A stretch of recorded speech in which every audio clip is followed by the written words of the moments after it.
Hello students, I am Mantisha रुबा। आज हम लोग class 9th Hindi medium biology में अगला टिश्यू पढ़ेंगे, जटिल ऊतक या कंपाउंड टिश्यू। अब देखिए, आप लोगों ने छात्मक ऊतक या प्रोटेक्टिव टिश्यू पढ़ लिया है। अब इसके बाद अगला टिश्यू है आपका कंपाउंड टिश्यू। ये पौधे में टिश्यू का दूसरा प्रकार है। अब देखिए, ये नाम से ही लग रहा है जटिल है, मतलब ये बहुत ही कॉम्प्लेक्स होते हैं। इनकी संरचना जो होती है वो बहुत ही कॉम्प्लेक्स होती है। ये उत्पत्ति और कार्य में बिल्कुल समान होते हैं। ये पौधों में संवहन का काम करते हैं, मतलब चीज़ों को एक जगह से दूसरी जगह ले जाने का काम करते हैं। अब कंपाउंड टिश्यू जो होते हैं वो भी दो प्रकार के होते हैं, जाइलम और फ्लोएम। अब देखिए, यहाँ पे दिया गया है जाइलम और फ्लोएम। तो आपका जो ये दोनों जाइलम फ्लोएम है, ये दोनों मिलकर आपका क्या बनाते हैं, कंपाउंड टिश्यू बनाते हैं। तो अब हम सबसे पहले पढ़ेंगे जाइलम, उसके बाद फिर अगला टॉपिक पढ़ेंगे फ्लोएम। और ये दोनों टिश्यू मिलके आपका जटिल ऊतक या कंपाउंड टिश्यू बनाते हैं।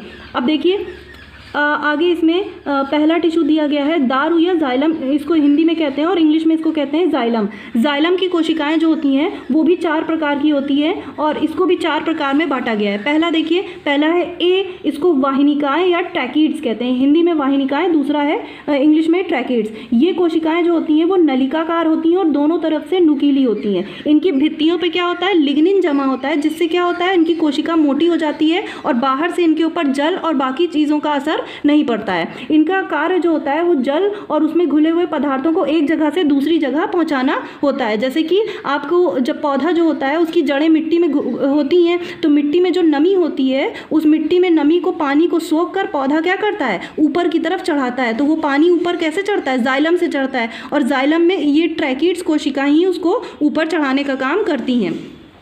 आगे देखिए, दूसरा है इसका बी वाला पॉइंट, जाइलम का बी पॉइंट है वाहिकाएं, इसको इंग्लिश में वेसल्स कहते हैं। ये कोशिकाएं भी नलिकाकार होती हैं और बहुत तरीके की कोशिकाओं से मिलकर बनी होती हैं। इनकी कोशिका भित्ति भी क्या होती है, लिग्निन से बनी होती है और ये कोशिकाएं कार्य भी पानी और घुलित पदार्थों का संवहन करती हैं। मतलब इनका काम भी पानी और बाकी उसमें जो मिनरल घुला हुआ होता है उसको ऊपर पहुँचाने का काम करती हैं। इसके साथ साथ ये मैकेनिकल स्ट्रेंथ भी देती हैं पौधों को, मतलब पौधा जो है सीधे खड़ा रह सके और उसको ताकत मिली रहे। तो ये वेसल्स जो है वो पौधे को उसको दृढ़ता देती हैं ताकि पौधा जो है वो सीधे खड़ा रहे। ये मोस्टली सिर्फ आवृत बीजी पौधों में ही पाया जाता है, मतलब वेसल्स जो होती है वो अनावृत बीजी पौधों में नहीं पाया जाता, सिर्फ आवृत बीजी पौधों में ही पाया जाता है। यहाँ पे देखिए, इसका फिगर भी दिया गया है, दोनों उसका दिया गया है। पहला आप LS भी दिया गया है, TS भी दिया गया है। तो इसको आप अंदर से काटने पर आपकी ट्रैकिड्स और वेसल्स जो होती हैं वो इस तरीके से दिखाई देती हैं। ये इनकी संरचना है। अब उसके बाद जाइलम का ही अगला तीसरा सी वाला पॉइंट है काष्ठ मृदूतक या जाइलम पैरेन्काइमा। ये साधारण मृदूतक होते हैं और इनमें क्या होता है, इनमें स्टार्च और वसीय पदार्थ आदि जो है वो स्टोर हो जाते हैं। स्टार्च जो होता है और वसीय पदार्थ, मतलब जो है फैटी जो पदार्थ होते हैं वो स्टोर हो जाते हैं। इससे क्या होता है, खाना इसमें स्टोर हो जाता है और ये जल संवहन भी करते हैं। जल संवहन मतलब होता है नीचे से पानी को सोख कर ऊपर पौधे में एंटी ग्रेविटी चढ़ाते हैं। उसके बाद डी वाला पॉइंट है काष्ठ तंतु या वुड फाइबर्स।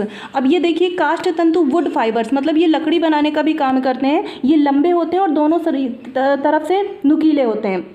इनमें भी क्या होता है, लिग्निन से चढ़ी हुई इस पर परत पाई जाती है और ये भी पौधों को क्या करते हैं, दृढ़ता प्रदान करने का काम करते हैं। मोस्टली ये द्विबीजपत्री काष्ठीय पौधों में पाए जाते हैं। द्विबीजपत्री मतलब डाइकोटिलेडोनस पौधे और जिनमें लकड़ियां बनती हैं। जैसे ऐसे पौधे जिनमें लकड़ी नहीं बनती है, सिर्फ छोटा पेड़ होता है, पौधा होता है, उनमें ये नहीं पाए जाते हैं। मोस्टली वुड है ना, तो वुड लकड़ी होता है, तो जिनमें लकड़ी बनती है उन्हीं में ये पाए जाते हैं और तने को मजबूती देने का काम करते हैं। तो इस तरह आपका जाइलम वाला टॉपिक कंप्लीट हो गया। अब उसके बाद कंपाउंड टिश्यू का अगला टाइप है अधोवाही या फ्लोएम। अब देखिए, जाइलम और फ्लोएम ये दोनों मिलके आपका क्या बनाते हैं, ये दोनों मिलके आपका कंपाउंड टिश्यू बनाते हैं और जाइलम फ्लोएम को ही हम लोग संवहन बंडल भी कहते हैं, वैस्कुलर बंडल इसको इंग्लिश में कहते हैं। कहने का मतलब ये कि जाइलम पानी को ऊपर चढ़ाता है और फ्लोएम फूड को ऊपर चढ़ाता है और ये दोनों मिलकर आपका क्या बना लेते हैं, संवहन बंडल या वैस्कुलर बंडल, जिसको हम लोग कंपाउंड टिश्यू कहते हैं। अब देखिए, आप लोगों ने जाइलम पढ़ लिया, दूसरा आपका है फ्लोएम। तो फ्लोएम क्या करता है, प्रकाश संश्लेषण की मौजूदगी में ये क्या करता है कि भोज्य पदार्थ जो बनते हैं उनको एक जगह से दूसरी जगह पहुंचाता है। ये फ्लोएम भी कई तरीके की कोशिकाओं से मिलकर बनता है। जैसे देखिए चालनी नलिका, इसको इंग्लिश में सीव ट्यूब्स कहते हैं, सह कोशिकाएं, फ्लोएम पैरेन्काइमा और फ्लोएम रेशे, ये 4 तरीके की कोशिकाएं हैं जो मिलकर क्या बनाती हैं, फ्लोएम को बनाती हैं। और ये इनके अलग अलग इनके कार्य होते हैं। जैसे जाइलम में आपने अलग अलग कार्य पढ़े, उसी तरह फ्लोएम में भी इनका कार्य अलग अलग होता है। इनको 2 पार्ट में बांटा गया है। पहला है ग्रंथिल ऊतक या ग्लैंडुलर टिश्यू। इनसे क्या होता है, तेल, रेजिन, मकरंद, जल आदि निकलता है। जैसे आप लोगों ने रबर वगैरह से देखा होगा तो उसके तने को हार्म करने पर उसमें दूध निकलता है। इसके अलावा बहुत सारे तने ऐसे होते हैं जिनको हार्म करिए तो अंदर से गोंद की तरह कुछ पदार्थ निकलता है।